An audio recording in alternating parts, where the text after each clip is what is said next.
سرکار کی جو بزم سجانے میں لگے ہیں. Subscribe our YouTube channel and watch our videos. سجانے بسم اللہ الرحمن الرحیم. الحمد للہ وکفا وسلام علی عبادہ الذین اصطفى. اما بعد فاعوذ باللہ من الشیطان الرجیم. بسم اللہ الرحمن الرحیم.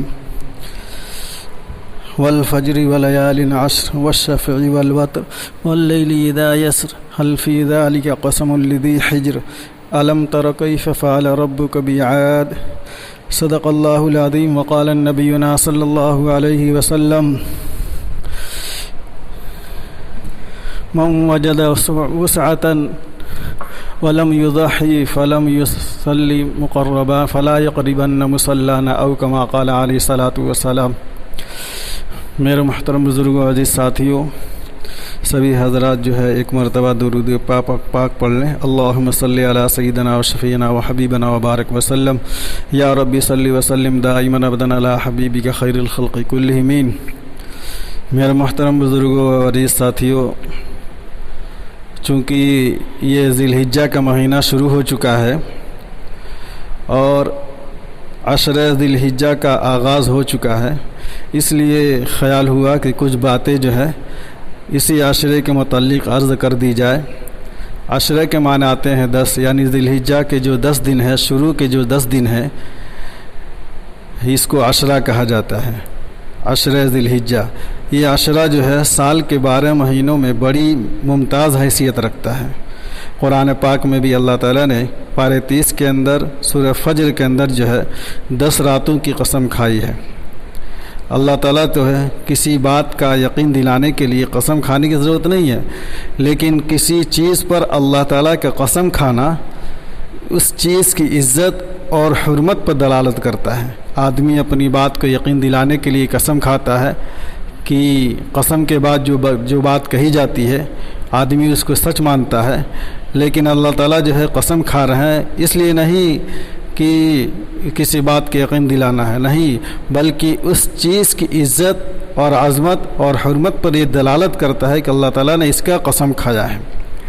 اللہ تعالیٰ نے جن 10 راتوں کی قسم کھائی ہے اس کے بارے میں مفسرین کی ایک بہت بڑی جماعت نے یہ کہا ہے کہ اس سے مراد جو ہے ذی الحجہ کی ابتدائی 10 راتیں ہیں. ذی الحجہ کی ابتدائی 10 راتیں ہیں، اس سے ان 10 راتوں کی عزت اور حرمت کی نشاندہی معلوم ہوتی ہے. اور خود حضور پاک علیہ الصلاۃ والسلام نے ایک حدیث پاک کے اندر فرمایا کہ اللہ تعالیٰ کو عبادت کے اعمال جو ہے کسی دوسرے دن میں اتنے محبوب نہیں جتنے کہ ان 10 راتوں کے اندر محبوب ہیں.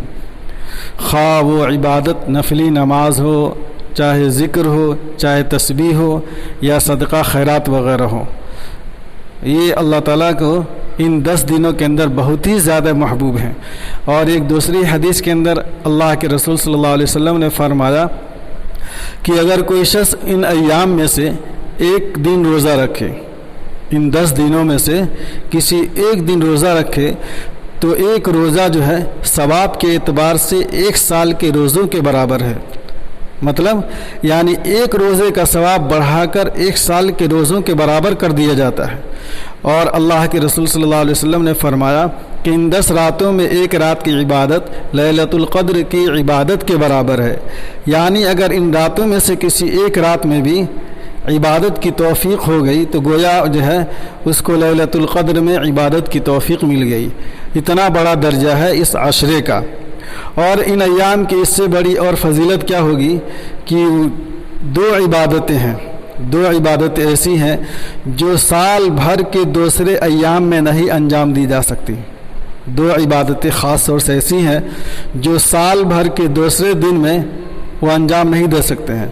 ان کے انجام دہی کے لیے اللہ تعالیٰ نے اسی زمانے کو منتخب فرمایا ہے.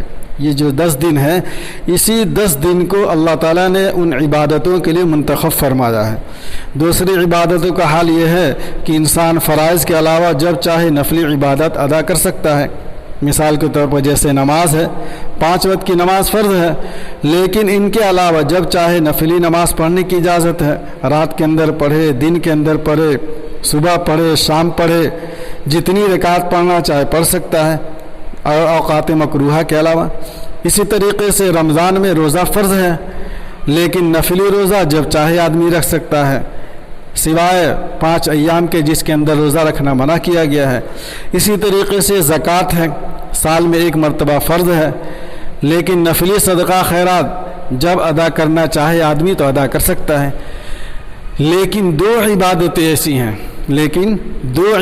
ایسی ہیں کہ ان کے لیے اللہ تعالیٰ نے وقت مقرر فرما دیا ہے کہ اگر ان اوقات میں ان 2 عبادتوں کو کریں گے تو عبادت ہوگی، ان اوقات کے علاوہ دوسرے اوقات میں ان عبادتوں کو اگر کیا جائے گا تو وہ عبادت ہی نہیں شمار ہوں گی۔ ان میں سے ایک عبادت ہے حج۔ حج کے ارکان مثلا عرفات میں ٹھہرنا ہے، مزدلفہ میں رات گزارنا ہے، جمرات کی رمی کرنا ہے۔ اگر ان اوقات میں ان کو ادا کریں گے تو یہ عبادت ہوگی اور حج ہوگا۔ اگر ان اوقات کے علاوہ، ان اوقات جو 10 دن ہیں، ان 10 دنوں کے علاوہ آدمی عرفات میں 1 مہینہ 2 مہینہ ٹھہرا رہے، مزدلفہ کے اندر ایک رات نہیں، 2 رات نہیں، 3 رات گزار دے، اور اسی طریقے سے جمرات کی جو رمی ہے وہ جمرات کے کھمبے کھڑے ہوئے ہیں اور دنوں کے اندر مارے گا آدمی، اس پر کنکریاں مارے گا تو کوئی ثواب نہیں ہے۔ لیکن ان دنوں کے اندر اگر ان اعمال کو کریں گے تو یہ عبادت شمار کیا جائے گا اور اس کا ثواب بھی ملے گا۔ تو حج جیسی اہم عبادت کے لیے اللہ تعالیٰ نے انہی ایام کو مقرر فرمایا کہ اگر بیت اللہ کا حج ان ایام میں کریں گے تو عبادت ہوگی اور اس پر ثواب ملے گا، اور ان کے علاوہ دنوں کے اندر کریں گے تو کوئی ثواب میں نہیں ملے گا اور عبادت بھی شمار نہیں ہوگی۔ اور دوسری عبادت کیا ہے؟ وہ قربانی ہے۔ قربانی کے لیے بھی اللہ تعالیٰ نے ذی الحجہ کے 3 دن یعنی 10، 11، 12 تاریخ کو مقرر فرمایا ہے کہ انہی ایام میں قربانی کی جائے۔ ان ایام کے علاوہ اگر کوئی شخص قربانی کی عبادت کرنا چاہے تو نہیں کر سکتا ہے۔ البتہ اگر کوئی شخص صدقہ کرنا چاہے تو آدمی بکرا خریدے، اس کو ذبح کرے اور اس کا گوشت ہے صدقہ کر دے، خیرات کر دے، لیکن یہ قربانی کی عبادت نہیں ہوگی۔ قربانی کی عبادت نہیں ہوگی۔ قربانی کی عبادت ہونے کے لیے ان 3 دن کے علاوہ کسی اور دن میں نہیں کر سکتے، اس لیے اللہ تعالیٰ نے ان ایام کو یہ امتیاز بخشا ہے۔ اسی وجہ سے علماء کرام نے احادیث کی روشنی میں لکھا ہے کہ رمضان کے بعد، رمضان المبارک کے بعد سب سے زیادہ فضیلت والے ایام کیا ہیں؟ وہ ذی الحجہ کے 10 دن ہیں۔ اتنی اہمیت ہے اس ذی الحجہ کے 10 دن کی، اور آدمی ان 10 دنوں کے اندر آدمی جتنا عبادت کرنا چاہے کر سکتا ہے، اور جو ہے روزہ رکھنا چاہے روزہ رکھ سکتا ہے۔ لیکن روزہ رکھنے میں یہ دھیان رکھا جائے گا کہ 10 دن روزہ نہیں رکھنا ہے بلکہ 9 دن روزہ رکھا جائے گا، کیونکہ 10 تاریخ کو روزہ رکھنا جو ہے کیا ہے؟ وہ حرام ہے۔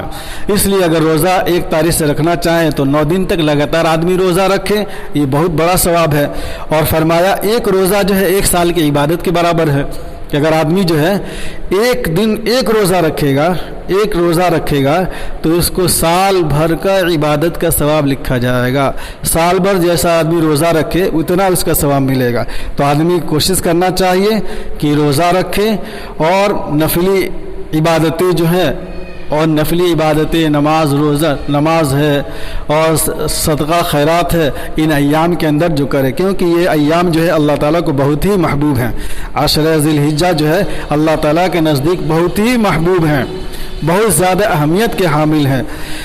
اور ذی الحجہ کا چاند دیکھتے ہی جو ہے یہ حکم ہے کہ جو حضرات قربانی کرنے کا ارادہ رکھتے ہیں، ذی الحجہ کا جب چاند آدمی دیکھ لے تو جو لوگ قربانی کرنے کا ارادہ رکھتے ہیں، جو لوگ قربانی کرنا چاہتے ہیں یا جن کے نام سے قربانی ہونے والی ہے، وہ لوگ قربانی کرنے تک اپنے ناخن اور بال نہ کاٹے۔ یہ حکم کیا ہے؟ مستحب ہے۔ ذی الحجہ کے چاند ہونے تک، ذی الحجہ کے چاند دیکھتے ہی، ذی الحجہ کے چاند دیکھ کر کے جب تک آدمی اپنی قربانی نہ کر لے تب تک اس کے لیے استحباب کا حکم ہے کہ اپنے بال اور ناخن نہ کاٹیں۔ لیکن یہ بھی ہے کہ اگر زیر ناف کے بال جو ہے 40 دن سے زیادہ اگر ہو جائیں تو ان کو کاٹنا ضروری ہے، پھر یہ مستحب چھوڑنا کیونکہ گناہ اس کے بعد ملنا شروع ہو جائے گا۔